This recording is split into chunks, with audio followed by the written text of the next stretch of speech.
Kto ste a odkiaľ prichádzate? Sme učenci z ďalekých krajov a podľa prorokov sa má v judskom meste Betleheme narodiť nový král. Nový král? Ja som král a o nejakom inom som nepočul.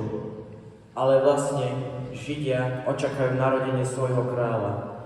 Volajú ho aj Mesiáš. Narodil sa Kristus na Betleheme, položený kňaz Krista na sláve. Ej, sláva, sláva, prenila, nikdy si tá šťastná nebola. Dieťa nebies, ja ti prinášam zlato, lebo zlato krášli príbytok kráľov. Ježiško, ja ti prinášam kadidlo ako symbol modlitby, ktorú chcem tebe vysielať až do konca svojho pozemského putovania. Ja ti prinášam ihlu ako symbol obety a odriekania. Vyšla hviezda od východu,